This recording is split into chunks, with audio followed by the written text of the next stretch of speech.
Here we are.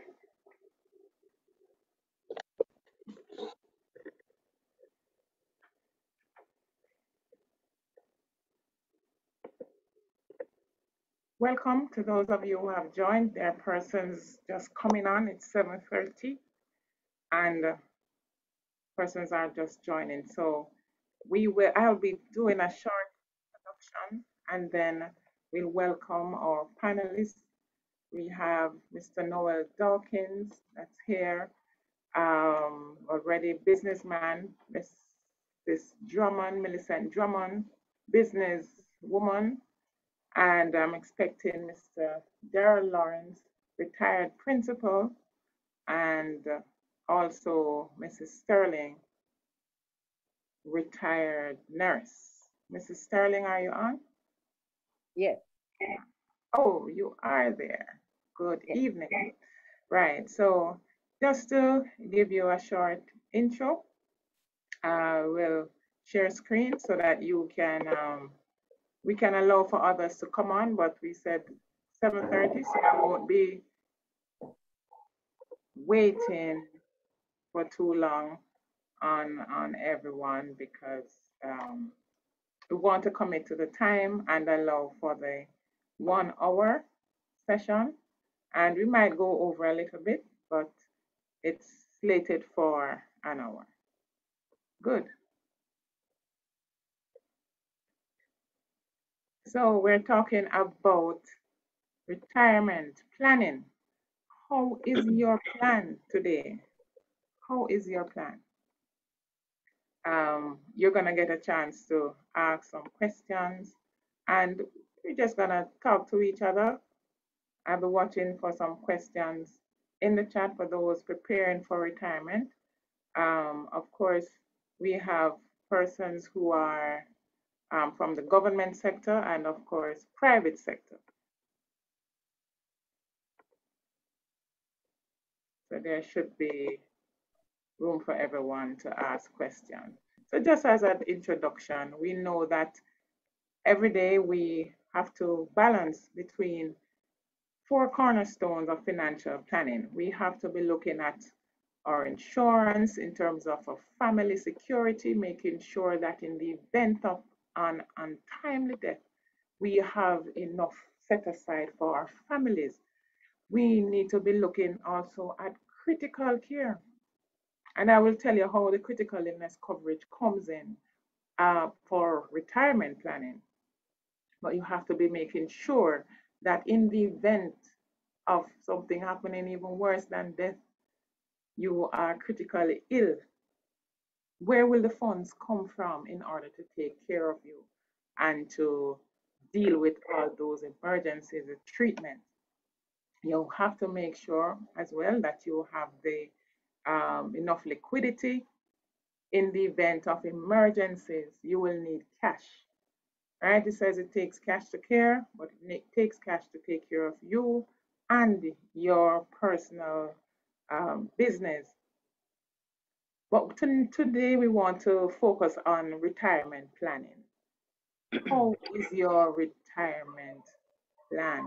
And we have retirees already who will be sharing with us their experience. But since we have some young persons, we have persons who are planning for retirement, waiting for that day. What is it like over there, retirees? How is it for you? And so we want to share together. So what is retirement? So retirement is about enjoying your life after you have, you decide to cease employment. And I will tell you why we have decide in that definition. After you decide to cease employment from your career or job, at the desired age. Usually age 60, persons think about retirement, but we have 65, and the latest retirement age is age 70. All right. Um, what is retirement all about? Others looking on, they will say, yes. What will you do with your time? How will you spend your time? Yeah, we'll have the same 24 hours. We'll have the same clock ticking. This one, I like this clip when I looked at it. 1 o'clock, you eat. 2 o'clock shop. 3 o'clock sleep. So the retirees that are on here, you can confirm if this is so, right, Mrs. Sterling? Um, Oh. 4 o'clock, watch TV. 5, relax. Sleep again at 6. Eat at 7. TV at 8. Sleep at 9. Relax at 10. And um, 11 o'clock you go out to shop, right? And you sleep at 12. Um, what will it be like? What is it that you plan to do? You have to sort of plan what you want to do in retirement. What's the program? What's the plan for you? All right. So it is said that retirement planning, in your planning, you should consider the three-legged stool. So in one scenario, we know we have the social security, and what might that be for us? What do we call social security? Anyone can volunteer who wanted to be participating. What is the social security aspect? What's that leg for you? For us. Before we ask the questions, what is that social security leg that it's a source of retirement income. What's that money that you're gonna be getting? What do you call it? Hello Dan, welcome. What's the social security arm? And you can type it in the chat. Miss Grant is on. All right, so the social security arm is what we call our NIS, so the National Insurance Scheme, right? So that's the government pension. How strong is that leg? If you're on a three-legged stool, how strong is that leg, the NIS leg? What do you think? Is that what you want to retire on? Is that what you want to be your source? All right, think about it. Then you also have a, a regular pension plan, which is like a superannuation company plan, which is an employer sponsored plan. The employer will pay 5% and you pay 5%, they'll match that 5 for you. But statutorily, you can pay up to 20% of your pre-tax earnings into a pension plan. All right, so we have some companies who have sponsored the employees and paid in a matching 5% for them. And kudos to those companies and to those persons who have such a plan. Their second leg is strong. The third leg is personal savings. Do you have personal savings? We have to make sure that in addition to the NIS that you're expecting, and if you do have the company sponsored pension plan, you still need additional monies. So you still need additional personal savings, and what might that be? So it's savings in your bank account, but the savings in your bank account is not earning any monies for you. And so it's important to let's check in. Are you seeing, can you tell me if you're seeing the screen properly? Everybody? Mrs. Yeah. Drummond, are you seeing it? Yes, you're seeing the stool there? All right, just making sure. All right. Where else might you put your monies?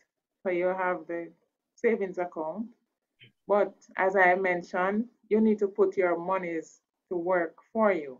So persons can put that in other places, such as anyone wants to make some suggestions.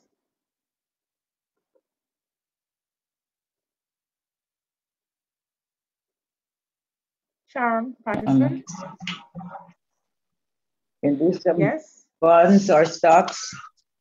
Right, good. Thank you very much for that. So stocks, bonds, right? So, of course, based on your risk profile, I'd say make sure that you speak to a financial advisor, because at a certain age, at 45, 50, you have to start reducing your holdings in stocks. So a full exposure to just equities would not be wise, right? So bonds would be safer for you. Treasury bills would be safer instruments for you. One second, let me mute on. Right. So you have some fixed deposits, lot of fixed deposits out there that you can speak to a financial advisor, and you put away some of these funds to earn monies for you. But the best thing is to start early so that you can benefit from what is called compounded interest. So if you can get compound interest, then nothing beats that, right? You can shop around for the best interest rate, but you'll need time to actually allow your monies to work for you. So I'd encourage you to ensure that you diversify, put your monies into different instruments. The good thing about what we provide at Sagicor, when you invest, we will allow you to select different funds to put the monies in, or we have a whole department of investment experts who will just make the decision based on market trends, what's happening in the market, based on the best decision for you based on your age and your goal. They will decide. Would have signed for them to do the administration for you, or you can take it in your own hands and do the allocation yourself. But you have the chance to track it. All right. Mr. Lawrence, are you on? Right, but there are some questions while we're here tonight. How much money will I need to retire? Right? Right now, we say to you, ensure that you are putting aside at least 20% of what you currently earn. At least 20%. And that is where you, that third leg in terms of savings. If you don't have the employee sponsored plan, it's important to put aside some more, because as we have agreed, the Social Security or the NIS is weak to assist us. For how long will I need funds after I retire? It is estimated that you will need funds for another 20 years after retirement. So at age 60, so imagine age 60, at least until age 80, you will need more funds. Based on the average life expectancy, so for males, it's 76 years. For females, so for females, it's about 78 years. So I'll just round off things to age to 80. You need to have funds for another 20 years. So bear that in mind. When can you retire? Oh, it's a luxury for the youths if they start early at age 18. Not on the first job. At age 18, you can start contributing to the NIS. You start early, you can say, oh, I want to retire at 40. Right. But if you start at 30, 40, you have no option but to carry on until age 65, or maybe the latest retirement age at 70. Why should I start saving for retirement from now? There's another question. That's a question that I get from the 22-year-olds, 21, the 25-year-olds, they would ask that, why should I start from now? So whenever I find one of them who wants to start, I congratulate them and I really big them up and just give them an assurance that they will have ample time in their life to change and to diversify and make the most of their retirement option. There are so many companies without a pension scheme. And so individuals have to do something for themselves. You have to start a plan for on your own. And your choices, of course, I'll be willing to share the choices with you. At Sagicor, we have individual retirement plans that you can access. That is our IRA, and you also have a regular investment plan that you can accumulate funds to retirement.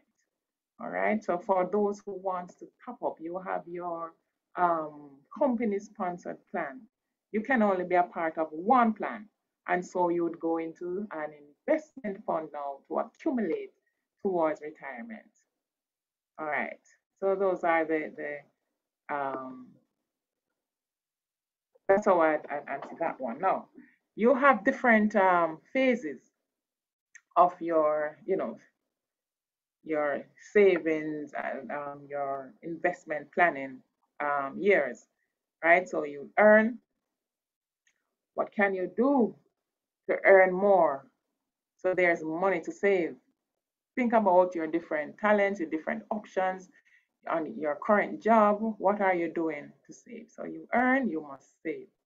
Are you managing spending and lifestyle? Right? Are you spending more than you earn? Are you saving some of what you earn? You there's a phase to preserve. How should the portfolio be adjusted to manage retirement date risk? You have to look at, as I mentioned before, when you get to 10 to 15 years within retirement, you have to start adjusting the portfolio, reducing the number of um, assets that you have in stocks and so on, right? So you reduce the high risk investment and expect to see that you have growth in your portfolio. But tonight it was just to give you an introduction to this so that you can start thinking, how can I be a happy retiree? Right? That you can look healthy, you look well, you can take care of yourself, take care of the bills. Of course, the bills, my friends, should not be as much as now, right? But you should have paid off the mortgage, etc. Right? The children would be out the house. They might have bought a smaller house, not like the big one that is behind this couple, just to make sure that you can reduce the expenses. Okay. And of course, we can't go without mentioning that in your retirement years, in the event of a diagnosis, you must have critical illness coverage because a diagnosis can wipe out your earnings. Your critical illness diagnosis, the treatment for that can be much more than your earning in pension. So what you would need is an injection of cash in order to take care of the treatment in case of a diagnosis of cancer. There's surgery, there's chemotherapy, there's follow-up treatment, so much. So you must have this as a protection for your retirement. So protect your retirement funds through that. So through a critical illness plan. So I'm going to talk to the retirees today. I'm going to be calling on Mr. Dawkins. That are you hearing me? Yes, I am.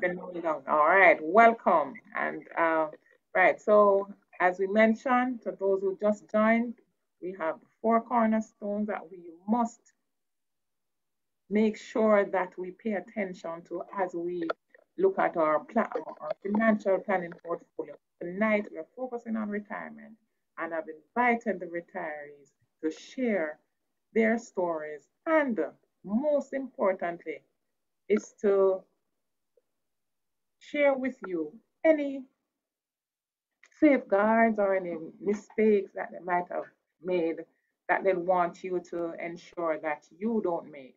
And then you can ask the questions as well. I'd love for you to ask them questions. So just to let you know who we have, so Mr. Nowl Dawkins, retired businessman, Mrs. Sterling, Verna Sterling, retired nurse, Millicent Drummond, she is on her way to retirement, so she'll give you her perspective, and of course, retired principal of Anchovy Primary, Mr. Gerald Lawrence. Mr. Lawrence, are you on? Yes, I'm seeing him on. Right, good, good. Welcome, welcome. So, Mr. Dawkins, please share. Tell us what business you were in, and wow, looking good in your years. You might have passed or approaching the years I mentioned that we should save money until. But just tell us, share with us this evening. Okay, right, thank you for having me. Yes, go ahead. Thank you for having me. And it's a pleasure sharing my retirement with you. When I started in business, I said to myself that I'm going to retire at 55 when I'm 55 years old. It so happened that I retired when I was 56. Wow. Now I am enjoying my retirement. I have a beautiful wife and granddaughter who lives with me, and we have relatives and friends that we share my retirement with. In my retirement, I enjoy missionary work, gardening, and of course, witnessing for the Lord. Okay. I was in business for at least 50 years in the shoe manufacturing industry. Okay. I begin to save for my retirement by consistent saving. What I would do is save up, and when I reach a certain amount, I pull it off and put it on a fixed deposit that earned me a higher interest. And in so doing, over the years, I have built up and were able to purchase a property in Montego Bay. So when I retired, I was able to make also a monthly income. And I still save from that. So I am still consistently saving because you never can tell what will happen. So you have to keep on saving. Saving is a very intricate part of preparing for your retirement. So far, I have no regrets whatsoever. I would encourage all persons, as soon as you start to earn, try to put away something and be consistent in doing it. And as you go along, you follow the money trend, keep on investing, and above everything, put the Lord first, because He's the one that gives you guidance and enable you to think right and invest properly. So again, I would encourage everyone to save towards their retirement. One of the things that is good about I being retired so early is the fact that I was very much contented in what I had. That one part you have to look through it and see if you could live off what you retire and be contented in what you have and make the best use of it. So retirement is very good, but you have to really save towards it and you have to start very early. Thank you. All right, thank you for that. A lot of persons, they want to know how young you are, Mr. Dawkins. If you don't mind sharing, so let me settle that question, whether they'll find out or not. Do you mind sharing your age to say how blessed you are? You hearing me? Mr. Dawkins? Yes. All right, let's have it. Yeah, hello. Yes. Yes. How old are you this year? What were you saying again? Someone wants to know how old you are, how young you are this year. Okay, good. I'm now 83. Wow, so he's gone past the years I was telling you guys for you to stay up until the age 80. I'm now 83.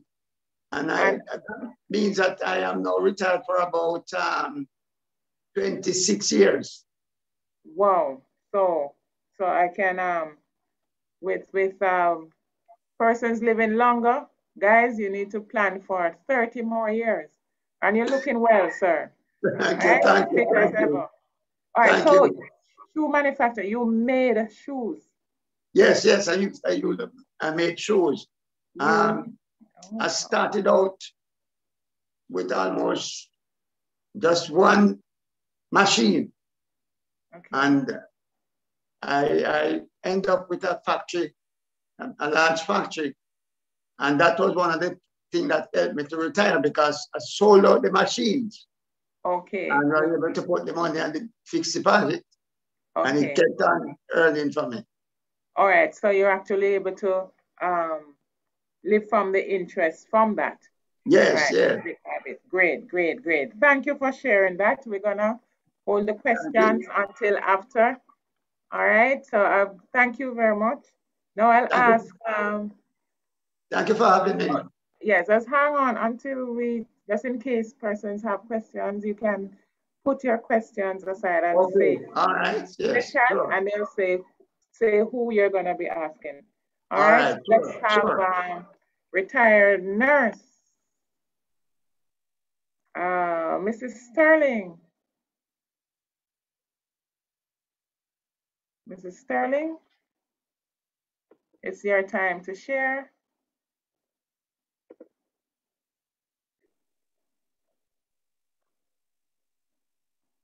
Unmute and you may go ahead. It's your time to share with us, Mrs. Sterling.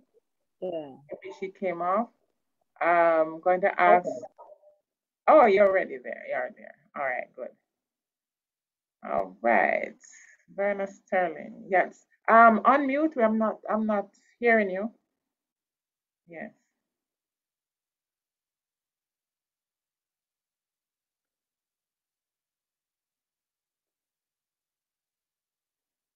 Go again. Yes. Internet troubles. Not hearing you. You're still muted. All right. You hearing me now? You're good now. Very good. Okay. Right. So I'm saying I am Verna McParker Sterling. Yes. I graduated as a registered nurse in 1973. Then I did midwifery, public health, and all of that. And then I having worked in St. Anne, St. James, Hanover, Westmoreland. I retired on the 11th of August. Right. In 2011. All right. 11th of August, 2011. All right. Go ahead. Was breaking up a bit. So all along, I had been working and I got invitation from several relatives. I have a lot of relatives abroad and I always got invitation and I never went. But when I retired, that's when I said, okay, I'm going abroad and I'm going to go all the places, which I did, including my 60th birthday.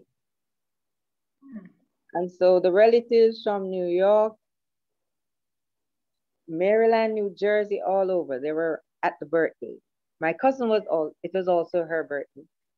And so I really enjoyed myself. Went on a riverboat, museum, all the things. And then came home. I wanted to, at home, I was with because, you know, as a public health nurse, you're always going out. And as I said, the different areas that I work. So I just wanted to be at home, sorting out myself.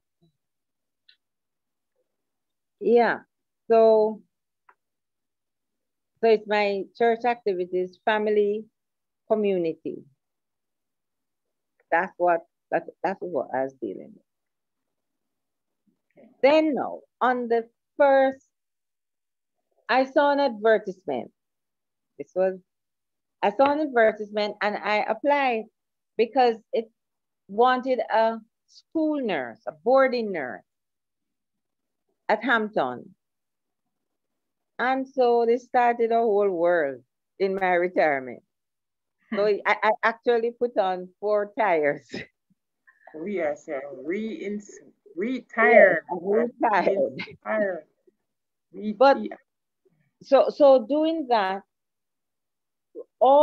as a public health nurse and all my nursing counseling and all of that came into vogue now because I had students, staff, everybody. And so when I didn't even think I would stay so long. And then most of the time when the girls come, they would say, but nurse, we just came. So I started from the 1st of February 2012 until last year. Last year, the 23rd of December. Wow. And I'm retired now. Fully retired. And you did another 11 years of work or 10 years of work. Wow. Well. Wow. So and while I was at work, well, when you graduate as a nurse, the first thing you know that the insurance people come. Yes. Different insurance. So at that time I opened my insurance, life insurance, but I chose life insurance with investment because having a plain life insurance is not as good as having the investment.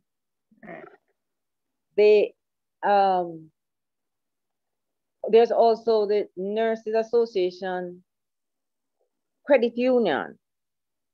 And so with having a standing order, I made sure to put my money every month. I also did Omni for a while. But being a retiree, well, one thing I should say, with government in my time, you had the opportunity of how you wanted your money. If you wanted a lump sum and then the rest. So I requested a lump sum, but with that I used to invest in the US market because I was saying to myself, the US dollar will always be the US dollar in comparison to home. So yes, I invested in that and that has been going very well. The BPM, that's another investment where you have either the income portfolio or balance. I went into that too. But as you said about the compound interest and pension, because I was getting government pension, but working, when you're working, I wasn't working with government. I was working with Monroe Trust Dickinson. And so my salary, I found out my salary, but the income tax was being taken out, you know, heavy. And so having a pension scheme now with Omni, that reduced it, and you just leave the money there and it just go, invest, increase. Okay. So those are some of the things that I did, you know. Okay, great. Yeah, but as you said, looking back, it's very, very important to start early. And because a lot of times, you know, you consider, boy, I plan to save, and you don't really save. You said 20%, but I'm saying if you can even start with 10% for a while, not long though.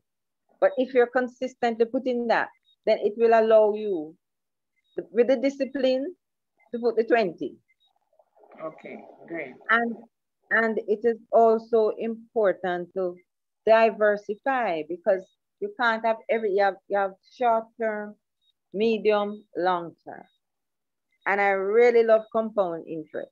Ever since I really got into that, that is my very good love. Yes.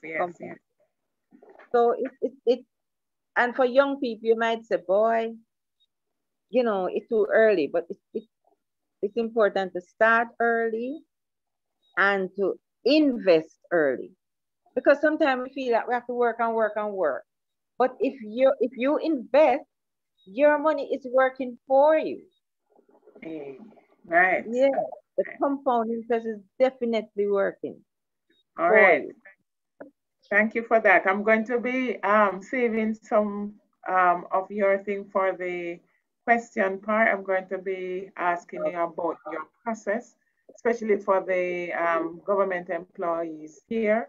So I'm going to take Mr. Lawrence, now retired teacher, and then we're going to be asking Mrs. Drummond how she's preparing, and then we're going to go to the question of the process in applying for your pension and some of the mistakes to avoid for some persons. Yes, go ahead. So thank you, Mrs. Sterling. Until I come right back to you. All right. Okay. So yes, so Mr. Lawrence.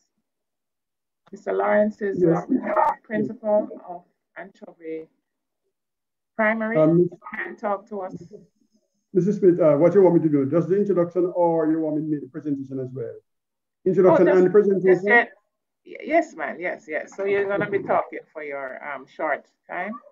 And yes. Welcome, sir. Yes. All right, thank you. Good evening, everyone. It's a pleasure to be sharing with you this evening, and I'm sure that we can all learn from each other. Yes. I've been listening to Mr. Dawkins and Mrs. Sterlin, and then I know I don't have to say anything. Okay. Well, my journey was in the academic arena. I started as a teacher. I went to college, St. Peter's College, 1977. Then I came back to work at Cambridge Primary School, where I started my preaching training there. 1980, I left college and went back to Cambridge. My working career took me to 3 schools: Cambridge Primary, Orange Hill All Age, and Anchovy Primary. In terms of my academic journey, in terms of studying, I went to St. Peter's College. I went to University of West Indies on 2 different occasions, and I also went to Mount St. Vincent University in Canada, where the government had sent 100 of us as principals to do some studies over there. So that's where my journey took me. I've served 42 years in total in the teaching profession. And just to say that, apart from the holiday job, can you repeat that? Can you repeat those years? I'm sorry? Repeat those years that you spent in teaching? Served, yeah, my time in teaching was 42 years total. Wow. And I spent, and apart from a holiday job, which I had before that, teaching was the only job I had. So my life was just in teaching. So that's where my journey took me. If you want me to make a presentation now, I'll do it. Go ahead. Then I go ahead. Okay. Retirement is applicable to anyone in the employment arena, but not all of us plan for it. For those of us who plan to live long, it is inevitable. It is said, from the day we are born, our journey to the grave begins. We can paraphrase this to read, from the day we are employed, our journey to retirement planning begins. We are sometimes deceived by the length of the journey or the distance in years between the starting point and retirement. But don't be fooled, the years will go by quickly. And before long, gray hair, black hair will turn gray, if you still have any. Walkable distances will become drivable distances. Pennies you once ignored will become more valuable. One of my past teachers, Teacher John Westikent, would say, save your first penny. That's the advice he always gives us. Preparing for the journey. I think that one of the things we need to do is to take care of ourselves. Take care of ourselves. Take care of yourself. There's only one you. There's only one you. And I want to look at the physical you in terms of the physical. You have to look at yourself in a physical way, in terms of your health, in terms of your nutrition, in terms of somewhere to live. You have to look at the social self as well, in terms of your relationship with your communities, people you work with, people you live among. You have to look at the emotional self. How satisfied are you with what you're doing and how you're feeling your task? Do you feel that you're doing enough? Do you feel that you're making a contribution? Professional self, you have to look at personal development. Teaching is one of those professions where you could start out and spend 42 years without a promotion. So it's one of those professions where promotions are not the popular thing. So you have to look, but whether you're promoted or not, you have to look at self-development. You need to qualify yourself, you need to upgrade yourself as you go along.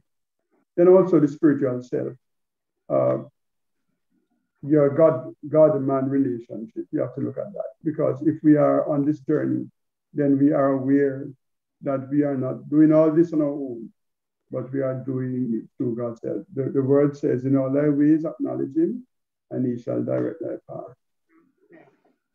Many people look at retirement as a product, but I want to see retirement as a product and a process. It's a product at the end, but it's also a process. So as we go along, we should enjoy the process which takes us to the product in the long run. That means we must enjoy what we're doing. Most of, if not all of us, in our season of employment would confess that we could very well do with some more money. That being said, just imagine what pensioners are saying now. Yeah. Because if when we are actually on the job, we need more money, much more now. I just want to make some recommendations here on the heading, which I classify as content of my retirement planning toolbox. Contents of my retirement planning toolbox. Some things which I think, if we are planning for retirement, we should have in our toolbox. I want you to bear in mind, however, that even though we are retirees, individuals our situation will vary. So it doesn't mean that everything which I am recommending here would be your need and support. Varies. First one of the and the recommendations are not necessarily in terms of sequence, but one of the recommendations I'm making here is that in planning for retirement, we should reserve our vacation leave. Reserve some vacation leave, because when you go on retirement, most of the time, you will not get, the pension will not be processed in time for a smooth flow. So don't take all your leave, save some of your leave. So when you go on pre-retirement leave, you can have some salary coming in until the process is complete. Salary deduction, regular saving, I would recommend that. To have regular saving from the beginning. Remember I said that it's a process and a product. So from the very beginning, and remember I said that from the day your employment starts, you're on the road to retirement. So you should be saving regularly. Apart from regular savings, I think it's important for you to have salary deductions. So apart from your regular saving, which would be your hands-on savings, it is wise for you to do some salary deduction so that money does not come to you. And when you do that, forget about that money. Don't even think about it, just let it stay there. Also, we know that NHT deductions are drawn from our salaries, and we don't have any choice about that. Treat that as a saving. Some people will, every year they apply for it. No, I think you should treat it as a savings and forget all about it as well. And one of the things I think we need to do, I recommend also, that every time that you get a salary increase your savings. No matter how small the salary increase is, anytime you get it, increase your savings. The truth is, the increase you get this month, you didn't have it last month, and you survived last month. So if you survived last month, it means you can do without it this month. So you don't have to save all of it, but save some of it, increase it as you go along. I also suggest that people should live within your means. Live within your means. Don't do things because other people are doing it. Everybody, you need to know your own situation. And there's a saying that says, the Browns are not the Joneses, but they have it too. You can't follow people and do what they do. You have to live in your own, by your own means. Also, as you're planning for retirement, in this toolbox also, a house should be there. Because if you have been working all these years, at the end of the day, you're going to need somewhere to live. So if you didn't get it before the end of the day, by the end of the day, you should have that covered. And when I buy a house, I'm not talking about rental here. And if it's rental, yes, if you are the landlord, then the rental will work. But if you're not the landlord, I mean, you should not be retiring in a rented house. Health insurance, also a very important item to be in the toolbox. You have to think about your health. As we march towards retirement, then we are going to find that we are going to becoming a more, in terms of health, our health will deteriorate, and therefore we have to ensure that we have that. Medical fees for a pensioner is more expensive than medical fees for a person who's fully employed. By that I mean, as a pensioner, money is more scarce, harder to come by. So $15,000, doctor bill has a different meaning than when you are a fully employed person paying $15,000. From speaking from the academic arena, I would suggest that as retired teachers going toward retirement planning, then it's important for you to attend the JTA workshops. The JTA organizes workshops for retired teachers and teachers who are going toward retirement. So by attending those workshops, information will be passed on to you. You'll get ideas so you can know what to do and how to prepare for it. Persons who are traveling officers, it would be good if you can save one of your benefits. So when you're coming out, you come out with a reliable vehicle. As much as possible, as we plan our retirement, is to try to avoid having any big bills when you retire. So make sure you get the house out of the way. Make sure you have, if it's a vehicle, get that out of the way. but don't end up on retirement, and that's the time I'm going to think about building a house. That will drain you. So, or buying a piece of land, no. Processing the document. Okay, just to say that as I talk about, clearing out your big expenses and so forth. There are some persons who at the end, at close to retirement, they will go to the ministry and be appealing to the ministry to give them additional time. Personally, I think that is selfish because there is somebody behind you who's looking forward to that slot you're going out of. So when you go and ask for additional time, you are really infringing on another person's time. So I think you should make use of your time, and when it's time to go, just go and let another person come in who's there for. I heard a story of a principal who was to retire, and he was asking for more time. And when they asked him, why do you want more time? The director asked him to tell why he would want additional time. And the principal said, remember the principal is retiring at 60. The principal said, well, he has a child who's just going to start basic school. Anyway, let's go on now. The processing of retirement documents. The first thing, a year before your retirement, the ministry will send a letter to you telling you that you will be, next year you will be retiring, next year, it's time for your retirement. And after you will have to complete that form, information would be like, and return it to the Ministry of Education. Some of the things that you need to put there would be like your basic personal data, name, date of birth, all that kind of stuff, your qualifications, the institution that you studied, and the years of service. Then when you get this, you'll have to take it to your principal, and your principal will sign off your years of service. In cases where people work at different schools, because I've had cases where people work in not only at different schools, in different parishes too, and they have to be going to St. Thomas, they have to go into Portland, they have to come to St. James to get the different schools' principals to sign off on those documents.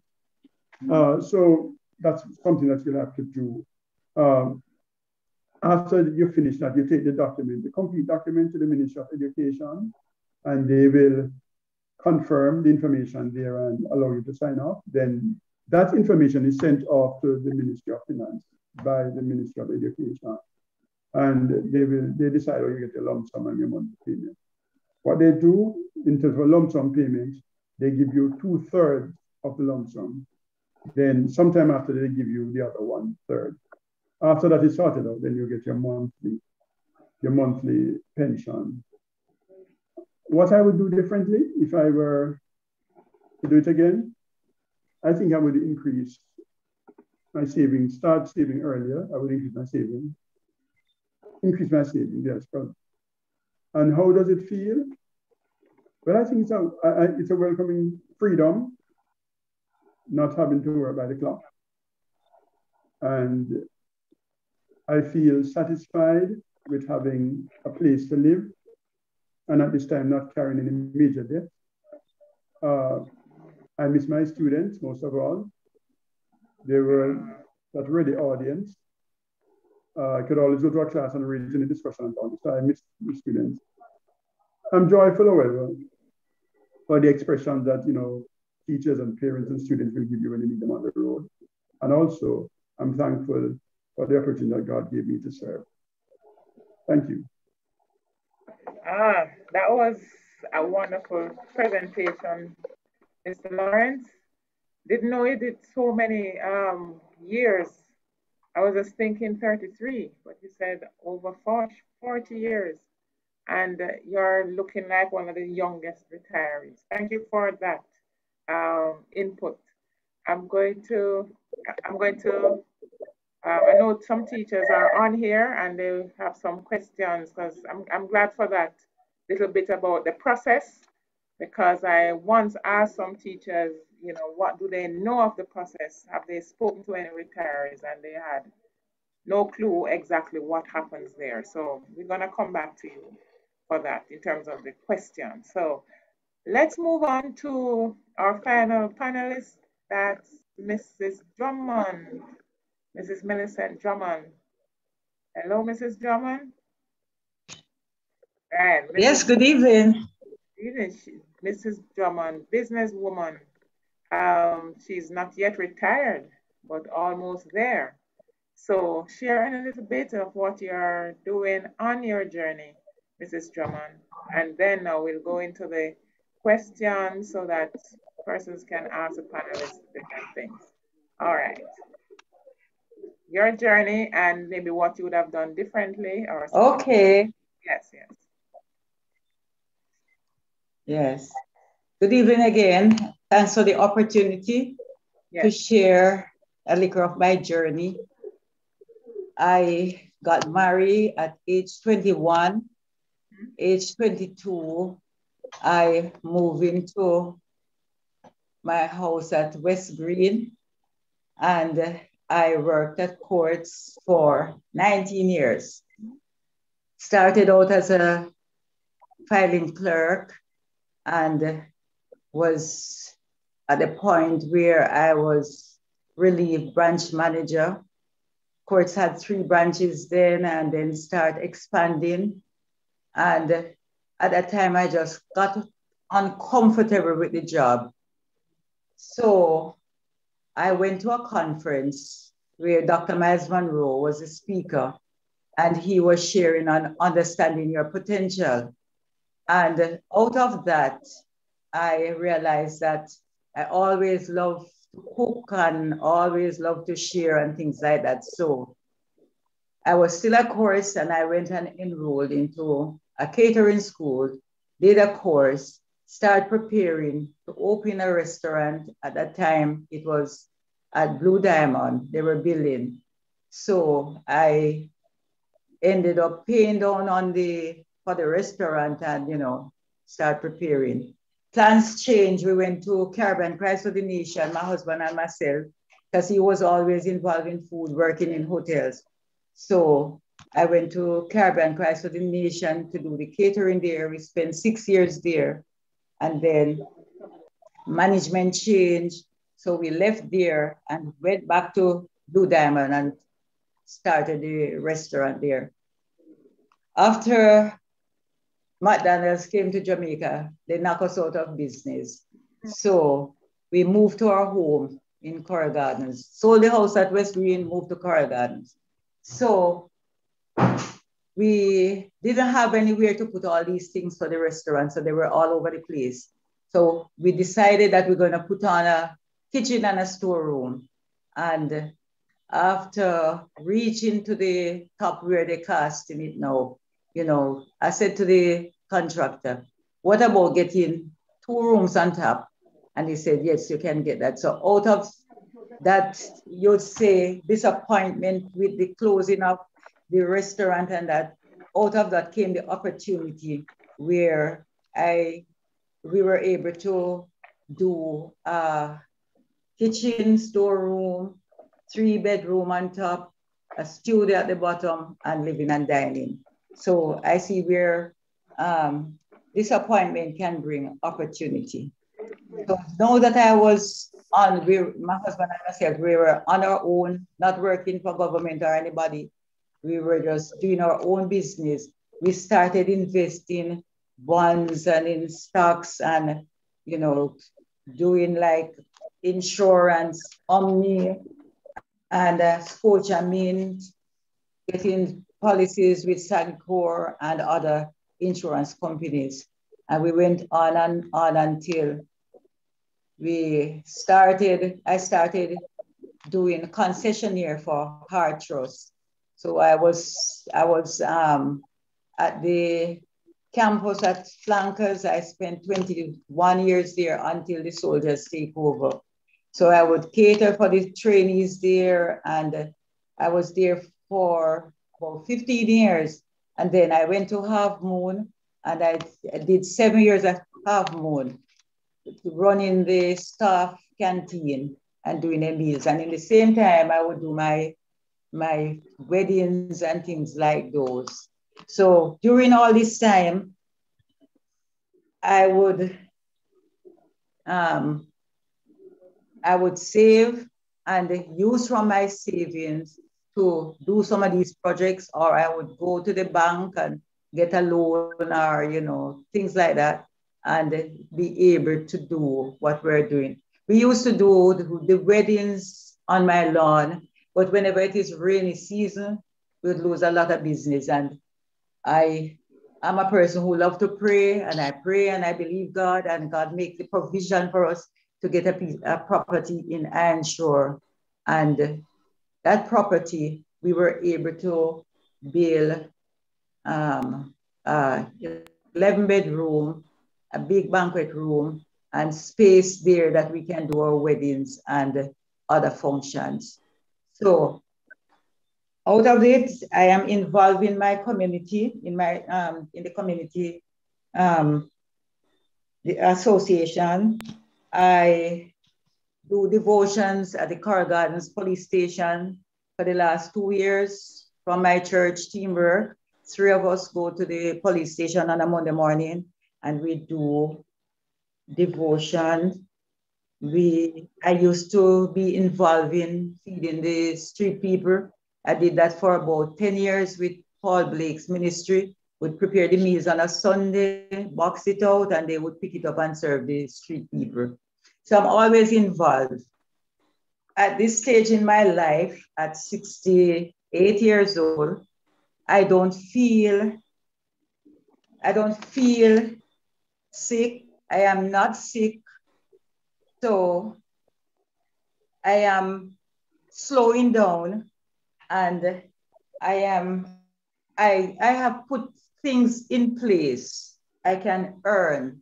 At this point, I don't have savings, but I have property, the property at Anshore, and I have rooms, apartments at my home that I can collect something from monthly, can pay my bills, and be able to take us through. So we are not there yet, but we are still working. And a lot of things that I do, I do courses like in catering, different baking, different catering courses. You know, if I see a course being offered by Heart or other places, I get involved and learn something. So I just don't sit and depend on the staff alone. I can do, you know, involve in it. And I love what I'm doing. I enjoy what I'm doing. And because of that, I feel strong and I'm still going on. I don't know if in a coming year or two, if I will retire, but I'm making plans for that. I would encourage the younger ones to, whatever you are going in, try understand it, try learn it, especially if you are going to be having a business for yourself. Try learn what you are getting in, because there are times when staff don't show up and you have to go into that kitchen and prepare the meals and you have to do what you have to do. You know, so it is important that you get training and you understand what you are doing. Another thing, take your vacation.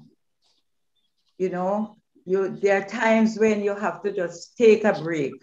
And I would encourage us to take your vacation, get some rest, and just don't keep going. Get your rest. I would encourage others that, you know, one of the things that I did, I use my cash instead of going to the bank every time. I don't know if others would want to do that, because when I look at having the money in the bank and have to be paying this big interest and sometimes the headache that you go through to get a loan, I just go ahead and use what I have. So you don't owe a lot of people.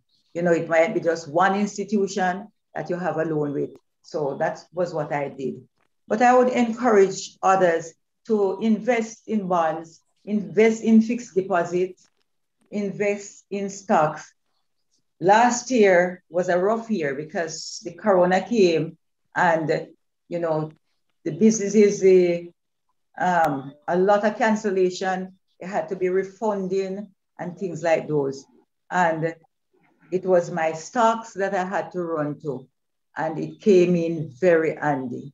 You know, I was able to pay my bills, to able to do what I need to do. So I just give God thanks. I mean, everything that I'm doing, I put God first. And strength, He's the one who give me ideas and to be able to do what I'm doing.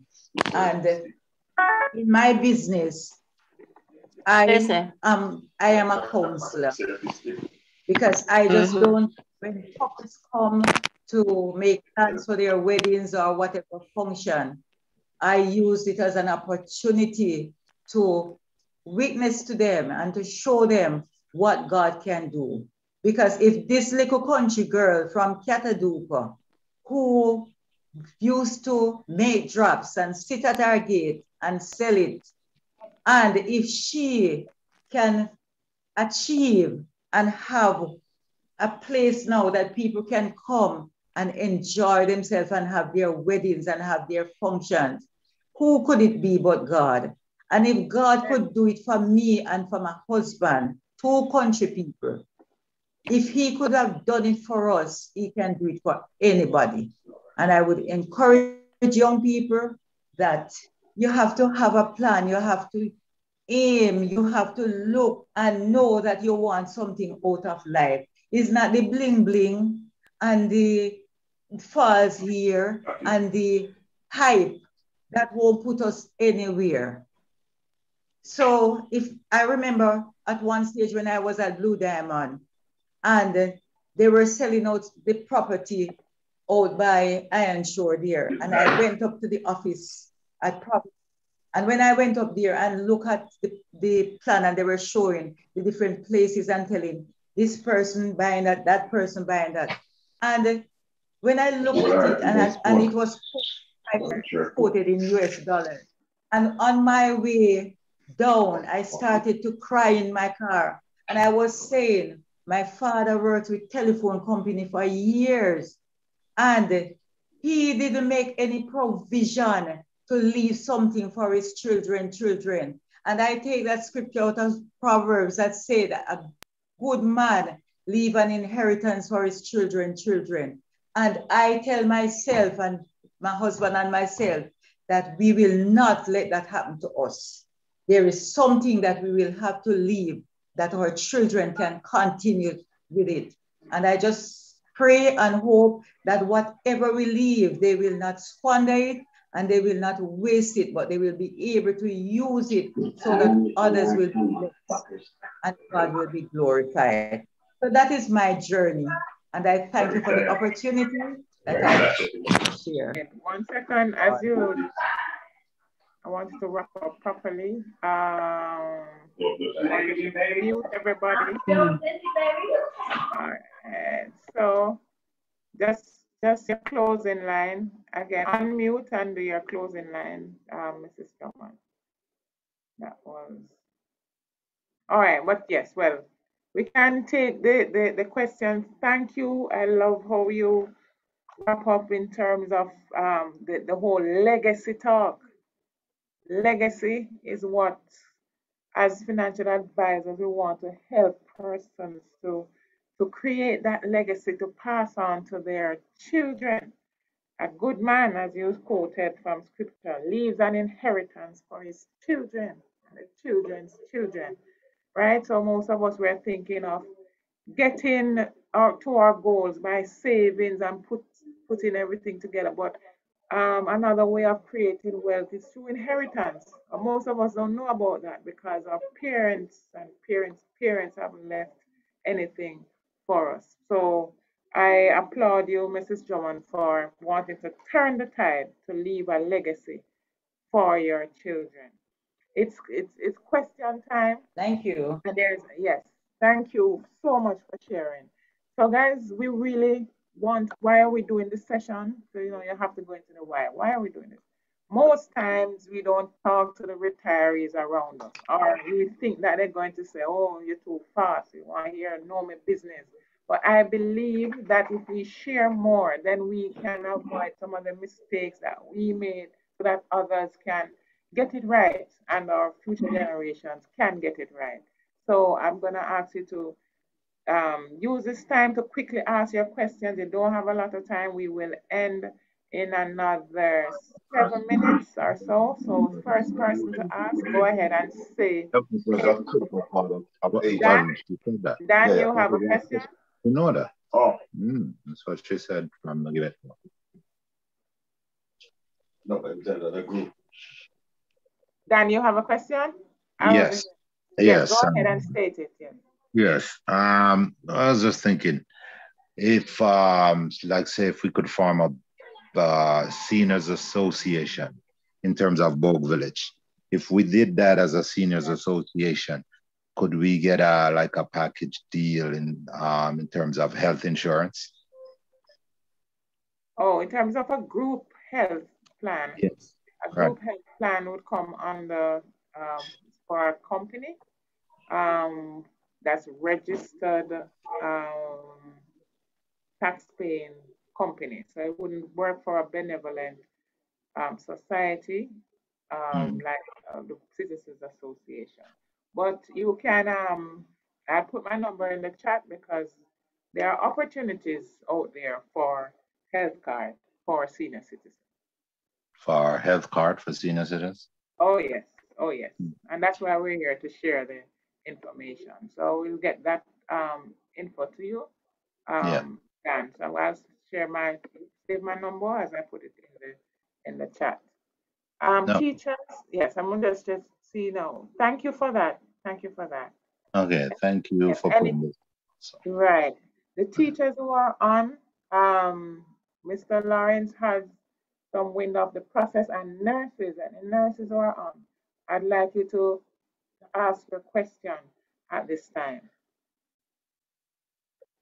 Was there any information on how they calculated pension in terms of all the nurses know that the government is taking some funds for retirement, but nobody knows how much, what it will be or what's going on. Is there any info on that, or Mr. Lawrence, in terms of what, maybe not even the factor, maybe the factor changes how they calculate it, but what is it that they use for their calculation? Okay, I know for teachers, the last bit of information I have is that the government uses a ratio wherein there's a 2 point, and this is in the last pension plan, and I think this pension plan would have been for everybody. Prior to that, because what they've done in this pension plan is that teachers now have to pay into their pension. Prior to that, teachers were not paying into it. So what they have done, the ratio they've worked out, they used a 2.2%. They multiply that by the number of years that you work, and they multiply that by the average of the last 5 years of salary. So it's a ratio of 2.2% multiplied by the number of years that you work, and also the average of the last 5 years salary. Last 5 years salary. Yeah, that's how they work out your pension. All right, good. Well, since I'll ask the questions, then I see them. For what? All right. What period of time? What would you say? No, well, you can only speak for yourself. But what was the length of time in waiting for, from the time of retirement, goodbye ceremony? Well, you said then you filled out forms, but from the date of retirement to receiving the first month, how many months were those? Okay, I know of a case of a teacher who said that she got her pension the following month. So after she left the classroom. Wow. I've also, it took me about 4 months to get mine. And it took my wife about 18 months to get hers. There were a lot of things, and at one point they even sent hers to another bank, and all sorts of things went on. So it varies. I mean, I know the minister said, the finance minister said that they would want to ensure that people get their pension a month after. But it is not, I don't think it has yet come to that. All right, thank you. Mrs. Sterling, what was the time period between when you retired and you got your first month pension?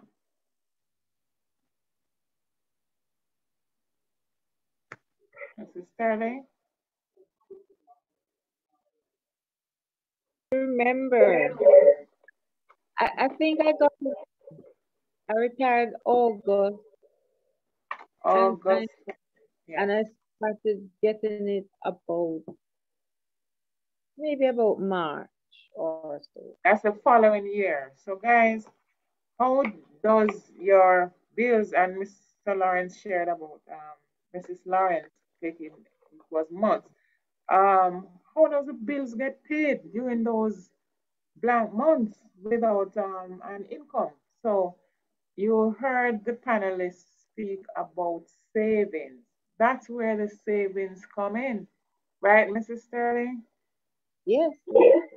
So you can't just be sitting down waiting on what the government has for you, but you have to do something for yourself.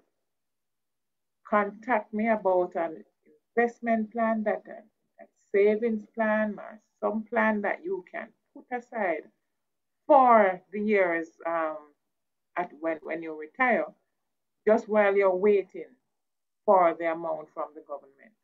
So because it takes time. So I would love to find out what that teacher did right, Mr. Lawrence, for getting the pay 1 month after retirement. That's what, in theory, the government is working towards. But it's the first time I'm hearing about 1 month after. So I'm happy that there's such a thing. Right? So, guys, you need to be saving. So, for those who have a government pension, you still have some issues when you retire and your time lags between you getting the payment and when you retire. So you need money. For those who don't have any government pension, you will need funds right up to after 80. So where will you get that from? You need to be putting aside in an investment plan. All right. Anyone with a question for Mr. Dawkins? Anyone for a question with a question for Mrs. Drummond? Very, very important, as we mentioned earlier. Leaving a legacy for your family is making sure that you take care of yourself and you're able to manage between those four cornerstones I mentioned earlier. Having liquidity, having life insurance to deal with the last expense for even the property that you work so hard over the years to build and to have these properties, but you need to ensure that you have life insurance that will provide the funds, the needed funds to deal with the administration of the estate. We dealt with that in another section and another seminar with our legal advisor. Of course, people keep asking for that, but I think it's an ongoing thing that we'll have to look at. But as people live longer, we need to make sure that we have enough for retirement. Any other questions? Any questions from the group?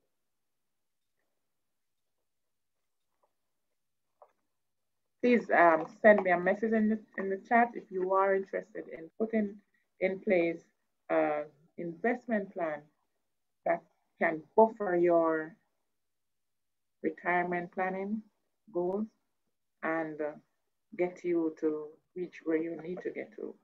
for that normal retirement age. And what's that retirement age?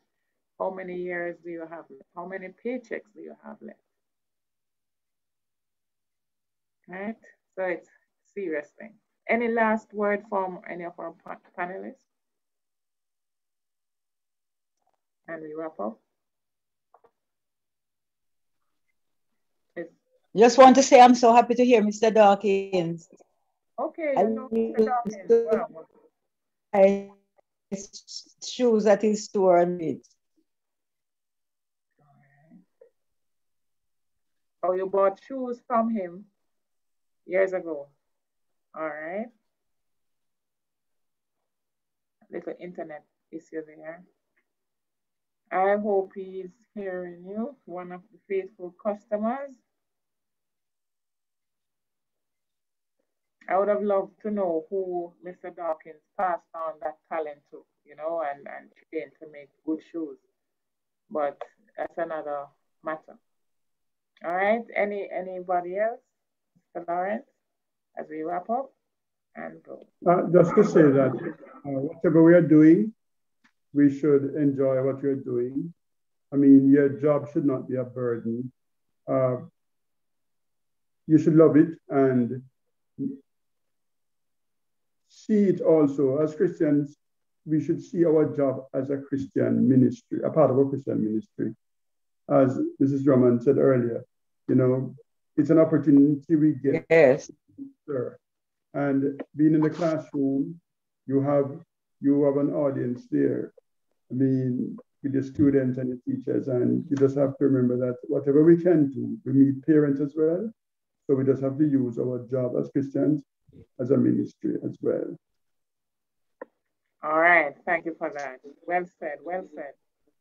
Well said. That's it. Anything from Ms. Sterling? And I think Mr.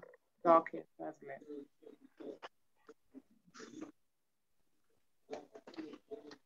Well, I agree with Mr. Lawrence that whatever you're doing, you really have to have a genuine love and interest working with people, you know, and each day, because there's different issues. But putting God first, because He's the guide, it helps. It really helps. And that was probably why I stayed so long, because I really enjoyed what I did and still doing in my retirement, working along with people. Okay, okay. Great, great, great, great. All right. I hope that the nurses on here, you're satisfied. Any questions? Let me know quickly. We're wrapping up. Okay. I know you got info, food for thought. While you're coming to a question, just to share a thought with you, saying which says, the greatest reward for a man's toil is not what he gets by it, but rather what he becomes by it. The greatest reward for a man's toil is not what he gets by it, but rather what he becomes by it. What he becomes. All right. Thank you for that. Thank you for that, Mr. Lawrence. All right. Here it is. It's the end of our seminar. Thank you, panelists. We really enjoy you sharing, and I'm sure that persons who are on this live and on this session will start talking to the retirees around them, asking the pertinent questions, asking about that goal that they want to reach, and talking to the financial advisors as well. You can talk with me. My number is in the chat, and let's get a solid plan in place for you. So thank you again for coming, and continue on the channel. You can continue to send questions so I can reach out to you. All right, or you can send a WhatsApp to that number that I've put in the chat to ask your questions. That's 876-423-1932. My number again, 876-423-1932. Have a good night, everyone.